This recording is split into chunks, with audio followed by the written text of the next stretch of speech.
Monster Hunter Tri puts you in the role of a person who hunts monsters. Monsters. But Monster Hunter and Gatherer is what it's more like. You start the game by creating your character in a Mass Effect/Me character maker.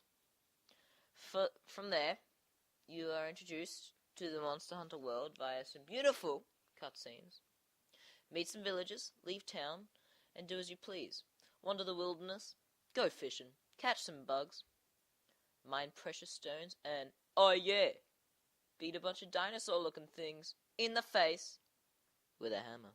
Or sword, depending on your sexual orientation. Until death, then cut into them, and take their remains back to town, and eat them. That's your average game of Monster Hunter Tri.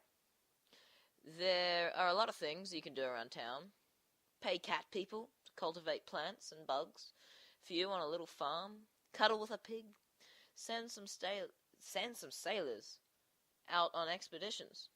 Discourse your house. Forge new items. Change weapons and armor. Change your hairstyle. And of course, buy random shit. It feels like the old pre-story focused days of the JRPG. Go to town, rest up, hit the road, kick ass, come back, and lick your wounds. It's nothing revolutionary, but it works. Part of this comes from the constant supply of little moments to enjoy. The game provides a constant stream of different items to find, monsters to fight, hidden areas to discover, and surprising interactions with monsters. Oh hey, what are these little cat people doing in this cave? Doing a dance? Awesome. Wait, now they're smashing me in the head and stealing my stuff? Awesome. That's just the cute stuff. You'll also come across giant bugs, dino sharks, and most often, huge dragons/dinos that own the world of Monster Hunter with an iron fist. This is the most intimidating and beautiful creature design from the side of Shadow of the Colossus. The way these monsters look, act, and think is endlessly entertaining. As you play through the single-player mode, new areas open up as well, and though none of them are particularly massive, the land never runs out of surprises. Swimming is a big part of the game, too, with large underwater areas to explore. 1 second, you're oohing in the massive beasts. The next, you're oohing at the magical backdrops. It's a non-stop awe fest, even though it's on the Wii and looks like a pile of shit. The team working on the latest Zelda title has been cited for their respects with the visuals of Monster Hunter Tri, and how they are aspiring to make the game as attractive, even though it's on the Wii and the Wii looks really shit. Like many Wii games, the textures in Monster Hunter Tri can look a little janky, aka a lot bit janky, when you see them up extremely close, aka from a distance. There is still no denying that the attention to detail in both the environmental and creature designs is top of the class for 1999. When you're running through the mountain passes at night, while shooting stars fly overhead, and a herd of large, beautiful animals gallop in masses in the valleys below, it's nothing short of magnificent. It's especially fun when loads of different types of monsters end up hanging out together in the same area.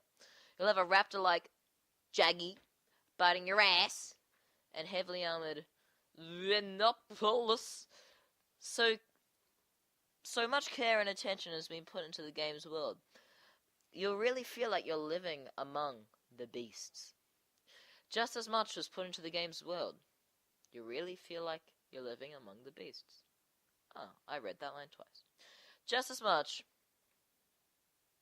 care was put into Monster Hunter Tri's gameplay. Though you don't capture and train monsters like you do in Pokemon, you do make weapons and armor out of them, and the level of detail and variation in the evolution trees of each weapon's armor is staggering. The game has tons of different weapons and armor, and the potential for elemental properties for added flair. There are 7 types of weapons in Monster Hunter Tri: sword and shield, greatsword, hammer, lance, switch axe, an axe, which turns into a sword, obviously, longsword, and bowgun. Light, medium, and heavy barreled bowguns, all the fucking same. All 7 play very different from one another. They almost feel like Street Fighter 2's original 7 characters, because they were different for some reason. In that level of variation, the single-player mode is perfectly engaging, full storyline, even though it doesn't have a story. We get a low-intensity tale of a town that needs saving from a giant sea monster. Among other natural enemies, your real motivation in the single-player comes from the curiosity about the game's world, and amassing a plethora of cool weapons, armor, and etc. That's all good stuff, but what makes Monster Hunter Tri really, really special, especially for the Wii, because the Wii is shit, takes place online. The game allows you to take on quests with 3 other strangers at a time, because if you played with your friends, that wouldn't be fun. Chosen from a cast of thousands of online strangers, with no need for friend codes. That's right, Capcom, fuck me, somehow got around Nintendo's friend code system. There is a little warning before entering the game's online city about not giving your phone number, and let me scroll down 2 seconds, an address to people you meet online. But that's it! There's no more protection than that. So, basically, in short, you're gonna get raped. Teaming up with strangers of different levels of experience is the best way to see new and exciting stuff in the game, and to pick up some new, awesome, and new gear along the way. All of which can be brought back to the single-player experience. You can interact with strangers while in-game chat. A Wii compatible keyboard, they exist, or the Wii speaker microphone combo. Sounds pretty mint. The in-game keyboard is a little clunky, and doesn't allow for pointer controls like those found in Animal Crossing, because you really want to type on a keyboard with fucking pointer controls. What are you, some gay fag? City folk, but other than that, it's pretty much flawless. Also, no lag. The lack of online protection and hand-holding is surprising, and speaks to the game's overall philosophy. We're trying to be Dark Souls, but we're not as good as Dark Souls, so we're going to say we're like the more Japanese version of Dark Souls. In fact, that's the one thing about Monster Hunter Tri that may turn people off. This game barely tries to help you out, unlike many games these days. Your character doesn't have a built-in healing factor, and there is often a high price for carelessness in combat, like Dark Souls. The game also isn't about throwing overpowered monsters your way Monster Hunters your way before you're tough enough to take them on. And that's what I want. Or letting you sign up for the quest that you have no chance of completing. After the initial set of quests, you're rarely given much direction or instruction as to where you need to go, which gives the game a certain believability not found in many online intensive titles. The most striking area where the game leaves you to your own is the actual combat. There is no lock-on, which really forces you to hone your skills on your own, knowing which weapon is right for the quest and will be sure to make or break the career of many a monster hunter. As will the drive to learn behaviors, strengths, and weaknesses of the monsters you're hunting. It all takes place in real time. Not in real life. Real life's shit. Like in Resident Evil 5. Why would you bring up Resident Evil 5? There is no pausing the action in your inventory screen, dodging, charging up attacks, setting traps, retreating, accessing items in your inventory, barbecuing some mates, all while a fire-breathing dragon with a giant cobra head swings and stomps around and scares the crap out of you. And that is a required skill, to be able to go through inventory and do shit. Like Dark Souls.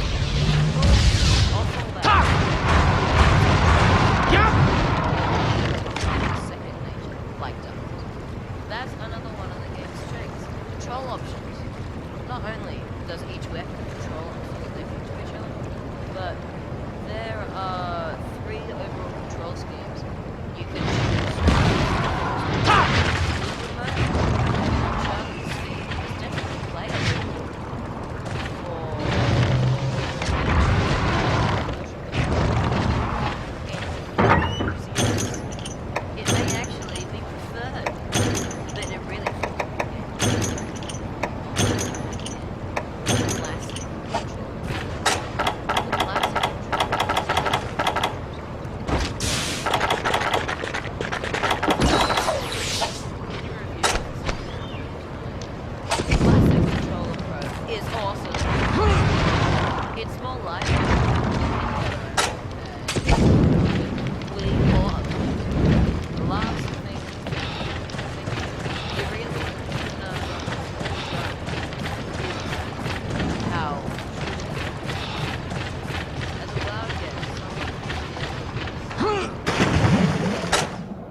that to really see what the game has to offer. It's common to hear a Monster Hunter fan saying they've put hundreds of hours in the game, and they're still making millions of silly things. Capcom has already promised to make it's available online free of charge.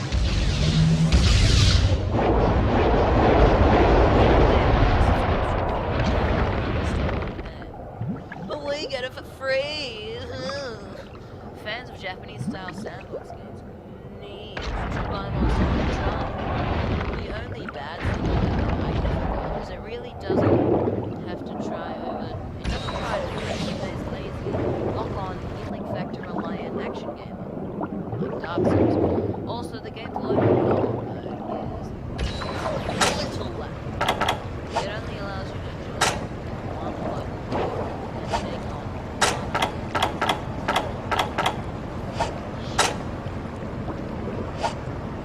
allowing the option to explore or go either. Other than those tiny points, everything else in the game pretty much nailed it. $50, 60 with a quest. Monster Hunter Tribe provides a World of Warcraft quality experience without the $14.99 monthly subscription. That makes Monster Hunter Tribe the best value going in today's MMORPG. Add to that a more than adequate single player mode, and you get a score 9 out of 10. Superb. There may be flaws, but they are negligible towards us. But I don't like to put review numbers. I don't like to put numbers on my reviews because review numbers are dumb.